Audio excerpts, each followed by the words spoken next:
Assalamualaikum warahmatullahi wabarakatuh. Selamat pagi abang kakak. Jumpa lagi dengan saya, Miss Erlinawati.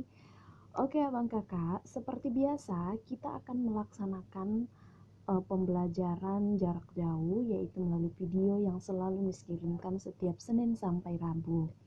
Nah, kali ini kita masuk tema 3, yaitu makanan sehat. Nah, bedanya minggu kemarin kita membahas tentang makanan sehat juga, akan tetapi pembelajarannya berbeda. Minggu kemarin kita membahas tentang pembelajaran 1, 2, dan 3 di subtema 1. Sekarang kita akan membahas tema 3 subtema 1, pembelajaran 4, 5, dan 6 ya abang kakak.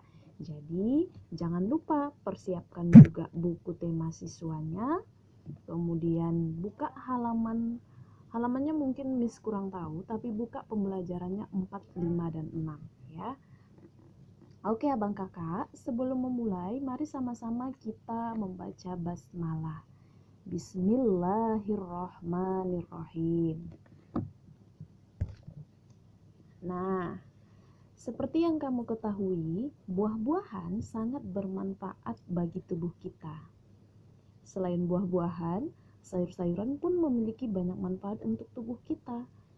Pernahkah abang dan kakak makan buah-buahan dan sayuran?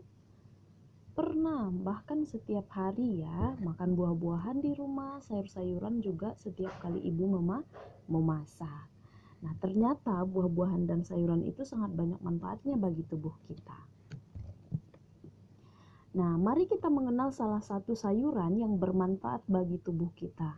Nah, di sini, hai, aku wortel. Ayo, kenali aku lebih banyak. Nah, mari abang kakak kita kenali siapakah si wortel ini, apakah manfaatnya untuk tubuh kita. Mari sama-sama kita lihat. Nah, wortel itu baik untuk kesehatan mata. Selain banyak dikonsumsi sebagai lalapan, juga mengandung vitamin A, kemudian mengandung beta-karotin yang tinggi. Kemudian juga dapat disajikan jus. Nah, seperti Miss sangat suka jus wortel.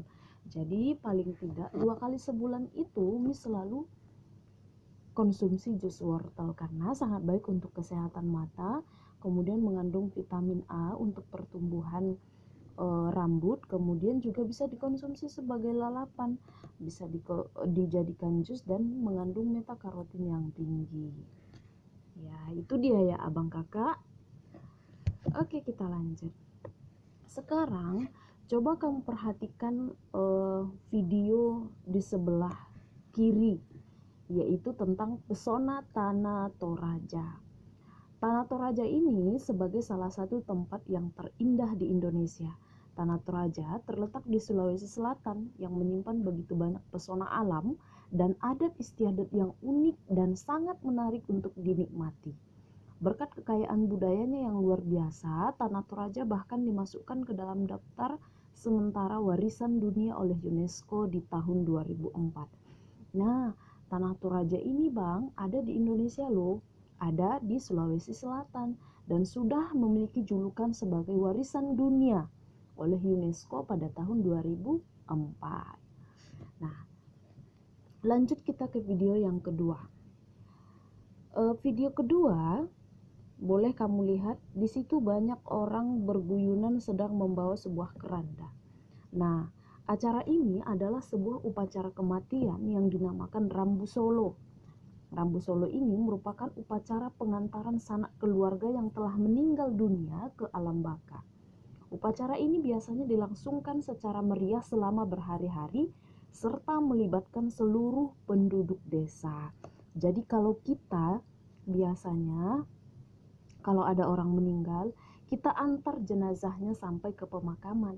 Nah, kalau di Rambu Solo, upacara kematian itu ada seperti pengantaran jenazah ke alam baka dan mereka juga sambil mengucapkan kata-kata. Nah, itu salah satu adat istiadat yang ada di daerah mereka.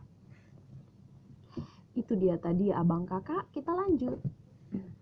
Nah, abang kakak, pernahkah kamu mengalami penyakit MA? Atau pernahkah kamu mendengar adanya penyakit MAH? Ternyata abang kakak, penyakit MAH itu tidak hanya diderita oleh orang yang lanjut usia atau orang dewasa. Sekarang sudah ada yang namanya penyakit MAH pada anak. Nah, mari kita kenali seperti apa penyakit MAH yang ada pada anak, yang sering menyerang anak-anak. Banyak orang berpikir bahwa penyakit MAH hanya bisa diderita oleh orang dewasa. Ternyata anak-anak pun bisa terkena MAH. Anak-anak yang mudah memproduksi gas. Gas tahu ya abang kakak, gas itu kalau dalam tubuh kita itu berupa kentut. Mohon maaf bahasanya berupa kentut ya. Jadi gas yang kita keluarkan itu berupa kentut. Nah, anak-anak yang mudah memproduksi gas pada lambungnya memiliki pantangan makanan. Misalnya tidak boleh makan pedas dan asam. Mereka harus banyak makan sayur dan buah, serta tidak boleh terlalu banyak makan mie instan. Nah, abang kakak mis ingatkan lagi. Bagi abang kakak yang suka makan mie instan nih, hati-hati. Penyakit MAH akan mengintai. Oleh sebab itu abang kakak, anak-anak perlu terus diingatkan untuk selalu menjaga apa yang mereka makan. Fungsi alat pencernaan kita adalah untuk memproses pemecahan makanan menjadi sari-sari makanan sehingga dapat digunakan oleh tubuh. Untuk mencerna makanan diperlukan organ pencernaan. Bahan makanan yang kita makan tidak langsung diserap oleh sel-sel tubuh. Sebelum diserap, bahan makanan harus dicerna melalui proses pencernaan. Nah, abang kakak, hati-hati ya. Jadi, konsumsilah yang benar-benar bisa dicerna oleh lambung kita. Boleh makan mie instan, Miss? Boleh, jarang-jarang. Kalau mie instan itu biasanya dicerna sampai dia halus itu selama 7 hari di dalam lambung kita. Jadi abang kakak, kalau untuk sampai selesai pencernaan mie instan itu, maka abang kakak harus tahu nih jangka waktu untuk tidak memakan mie instan setelah makan yang pertama. Lebih baiknya kamu konsumsi mie instan itu 2 kali dalam sebulan. Nah, ya abang kakak, karena kenapa? Dia mengandung zat lilin yang sangat susah untuk dicerna oleh lambung kita. Jadi kalau kita paksakan terus makan mie instan, lambung kita akan sakit, dia akan mengalami pergesekan sehingga dia akan terluka. Makanya nanti bisa terjadi disentri, yaitu buang air besar yang kotoran kita itu berdarah akibat pergesekan pada lambung. Ya abang kakak ya. Jadi boleh makan mie instan tapi di selang waktunya ya. Oke, kita lanjut. Nah, gambar-gambar yang ada pada video ini adalah gambar alat musik. Nah, coba kita lihat aneka ragam alat musik daerah. Ternyata di setiap daerah yang ada di Indonesia abang kakak memiliki alat musik. Salah satunya adalah angklung. Angklung ini berasal dari Jawa Barat. Kemudian sasando, sasando ini berasal dari NTT. Kemudian gamelan, gamelan ini dari Pulau Jawa. Kemudian kecapi dari Sunda. Ya abang kakak ya. Jadi semua alat musik itu harus abang kakak tahu dari mana asalnya ya. Oke, kita lanjut. See you next video. Nah, abang kakak, ternyata pagi ini pembelajaran kita hanya sampai di situ karena minggu lalu sudah kita bahas juga. Nah, abang kakak, sebelum nanti Miss arahkan ke lembar kerja siswa, ternyata abang kakak, makanan sehat bagi tubuh ini juga dikaji di dalam Al-Quran, yaitu surah Al-Hujarat ayat 13 yang berkaitan dengan materi kita hari ini. Oke, silahkan kamu buka Al-Quran yang ada di rumah, surah Al-Hujarat ayat 13, Miss sampaikan artinya ya. Hai manusia, sesungguhnya kami menciptakan kamu dari seorang laki-laki dan seorang perempuan, dan menjadikan kamu berbangsa-bangsa dan bersuku-suku, supaya kamu saling kenal mengenal. Sesungguhnya orang yang paling mulia di sisi Allah ialah orang yang paling takwa di antara kamu. Sesungguhnya Allah maha mengetahui lagi maha mengenal. Nah, hubungannya kaitannya dengan materi kita apa, Miss?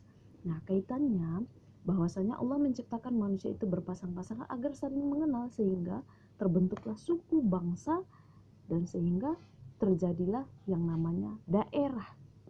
Nah, dalam suatu daerah tentu ada adat istiadat.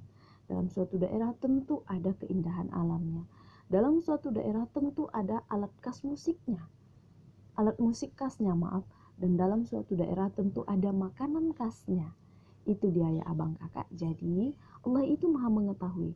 Nah, abang kakak, segala yang ada di dunia atau di bumi ini adalah ciptaan Allah yang sudah dicatat di dalam Al-Quran. Kita sebagai hamba Allah hanya tinggal menjalankan saja. Oke abang kakak, jangan lupa jaga kesehatan, tetap cuci tangan, pakai masker ketika keluar rumah, dan jangan lupa tutup aurat bagi yang perempuan juga bagi yang laki-laki.